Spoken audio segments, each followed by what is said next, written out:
People are fed up already on 2K24. The game just came out 2 days ago. Is there a legitimate reason for folks to be upset with certain aspects of 2K24? As you guys learned from yesterday's video and live stream, we got our first patch yesterday. I don't think we received any official news. You guys could let me know if we received official patch notes. But right after downloading the patch, I was unable to connect to 2K for about a good hour or so. In this video, we're going to talk about what the community is calling to get patched already. We're also going to discuss badges not activating, which means if you're not activating these badges, you're unable to make progression on these badges. Some folks, like Chris Move, are feeling like this whole new badge system is gonna ruin the whole 2K24 experience. We finna get right into it. Y'all be sure to drop a like and drop a sub if you can. Firstly, let's discuss what folks are actually complaining about. What do 2K's players want changed already on 2K24? The good homie Jack Bill tweeted this out saying only things that need patching. Don't change anything else. First bullet point is post scorers. Jack Bill believes that post scorers need to get patched. What do you guys feel about that? Especially if you have a post scorer sound off in the comment section below. I'll tell you from my experience, I haven't seen many post scorers out there, but I haven't played probably as much as you guys. I did spend all day in the rec center yesterday. We didn't come across not one post scorer. Jack Bill's second bullet point says gold limitless greening behind half court. In parentheses, he said that should be only be an option for Hall of Fame limitless. What do you guys feel about that? I have seen the clips. I don't know if you guys seen the clips, but there are folks shooting consistently, even contested shots behind the half court line. At least that's what we've seen in the park. I heard in the rec center, they're shooting right at the half court line, which is just absolutely crazy to shoot at a consistent rate from that deep. I know a lot of you guys may consider that fun. If players are able to shoot from that deep consistently, it's definitely going to prove to be a problem, but I'm curious to hear your thoughts. Jack Bill's last bullet point says ban for 30-minute glitch. I don't know if you guys know, but if you're quitting out of rec or closing at, from what I understand, you're getting banned out there. You got to wait 30 minutes before you're even able to get back on the game. I'm not sure if Jack Bill's referring to another ban glitch, but that's what I heard about it. If you guys want to clear it up in the comment section below. Now let's talk about badge progression and regression, because there's definitely some flaws in the system, as we kind of knew there would be. If your playstyle determines your badge progression, activating these badges as you all get the badges at bronze as long as you meet the attribute threshold. The problem is in 2K24 and also in previous 2Ks,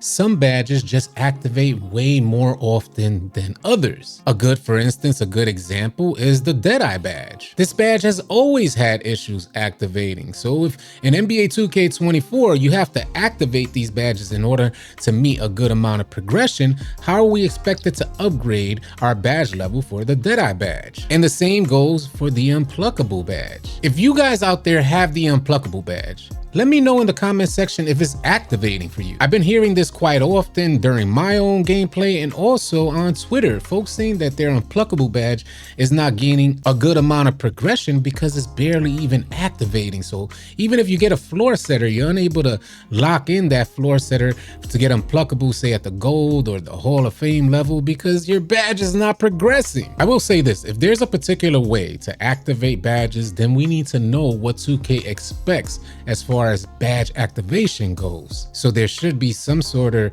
description on how to activate the badge. In other words, a badge like Unpluckable, that will only get activated. The defense is the only one that can activate that badge for you, as opposed to a shooting badge. You taking a particular shot will activate a particular badge for you. Unpluckable seems to be out of your hands as a ball handler, unless you're consistently dribbling right into defenders, which I don't think a lot of us are. I'll give you an idea. Maybe considering holding L2 and letting the defense just reach may activate the Unpluckable badge more often. But the problem is that we just don't know. There's no directions for activation. Now, I want to let you guys know that 2K is indeed hearing your cries, as they are already considering changing the game in front of us. You guys asked for it. It looks like you guys are going to get it. Zimmerman sent out this tweet saying it was inevitable. There would be some initial growing pains with the new badge system in my career, but as time goes, things will be adjusted as needed. Just know we're listening and hearing feedback. We gave you guys fair warning prior to release. Be cautious with your complaints because 2K is listening and they will make adjustments. And as far as coding goes, as a developer, when they do create change in one aspect of the game, inadvertently is going to affect another aspect of the game. So be cautious with what you're asking for out there. Zimmerman offers some further insight saying each game type, in parentheses mode, in my career has its own set of expectations for how often badges can/should be successfully used based on minutes played. To determine which level of badge you're playing as, some badges rarely fire off in NBA versus threes and vice versa. Oh my God, that is just way too complicated. There needs to be a clear and concise system when you're talking about badge progression/regression, especially when you already laid it out to us that 2K24 is going to be primarily based in our playstyles. And to cap this all off, Zimmerman's most recent tweet says, really appreciate all the feedback, y'all. Unpluckable and Deadeye in NBA games heard very loud and clear among others. So it looks like there are going to be some changes to these badges.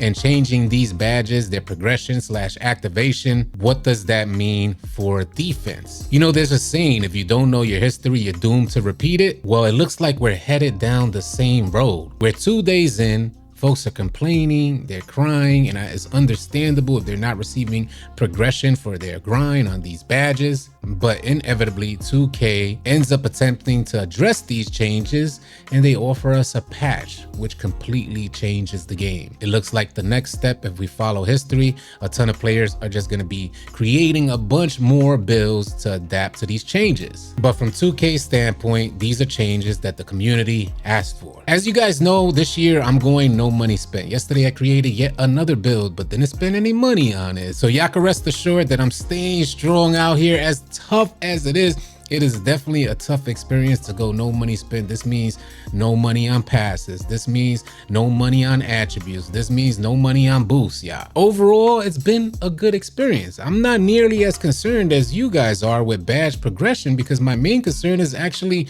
getting my build up to par. So that's definitely a change there in perspective for what I would have been experiencing last year. I see a lot of players, so far from my experience, I see a lot of players that have already invested a lot of money in the game, have higher expectations for their build. And those expectations are understandable because they have high badge levels with high attributes, say like a 96 3 ball, you expect to knock that shot down. But what I'm noticing is that our emotions are set just a bit higher, where my emotions are almost flatlined because I don't have high expectations for my no money spent build, going out there playing online on a low overall, 60, 61 overall. Nobody expects me to do much out there, let alone me having high expectations of my build. And I would say my experience overall is that my build is actually outperforming my expectations for being such a low overall. So when thinking of the psychology about spending money and having these expectations on your build, it may be better off. At least what I'm learning is I'm better off in regards to the emotional roller coaster that 2K could put you on. And I'm not nearly as worried about a patch per se, because I'm stuck here in my own little world, just trying to upgrade my build and find ways to get VC to get those upgrades done. There was one thing that was extremely discouraging though that I want to share with you guys. I created a beast of a center build, which I'll make a separate video for so I can show you guys. I got an inside big that is just a powerhouse. Targeted some key thresholds to get some key badges to make that build an absolute beast. But two of my main attributes, a 99 strength to get brick wall and Hall of Fame and a 99 D board, will cost me 149,000 VC just to upgrade those two attributes. I would like to mention that those two attributes going to 99 alone would take me from 61 to 81 overall, so it's understandable. But man, I'm thinking going no money spent, where the hell am I gonna get 149,000 VC. What do I need to do out there? It seems like a daunting task and it's kind of discouraging. So I just wanted to share that with you guys. This is the experience of going no money spent. I'm gonna do my best to stay strong out here. Your support will definitely be greatly appreciated. Any words of encouragement, please send them in the comment section below. I noticed that going online especially creates a higher level of emotions for me because I don't want to disappoint my team. I don't want to be disappointed myself out there. So I'm taking notes of the pressure that I'm receiving from peers to upgrade my player. Although there's no direct pressure saying, hey, upgrade your player. It's just, if you lose a game out there, you feel like you're a liability and you're putting your team at a disadvantage. And I don't like to do that. What's keeping me going is that I'm jotting all this stuff down, something like a 2K journal of my experiences throughout the day. Hopefully we can look back at this stuff and kind of gain a better idea as to why we spend money and the difficulties behind going no money spent. We will be going live a little later on today, so y'all be sure to keep it locked. If you guys are tired of running with randoms and you're looking for players to run with on NBA 2K, come on out and join our Discord. We'd love to have you. The link for Discord will be in the description below. I want to thank you guys so much for tuning in, and y'all be sure to keep it locked right here at AllCity Live TV because we got a bunch more NBA 2K24 news, information, and updates coming your way. Drop a like and drop a sub on your way out. I'll catch you guys on the next video or live stream. Easy, y'all.